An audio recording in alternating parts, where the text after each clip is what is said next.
இயேசுவின் அன்பு இதயங்களுக்கு காலை வணக்கம்.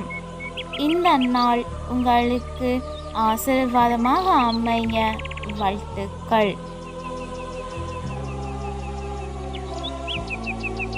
இப்புதிய நாளுக்கான ஆசீர்வாத இறைவசனம் திருப்பாடல்கள் அதிகாரம் 34 இறை வார்த்தை 7.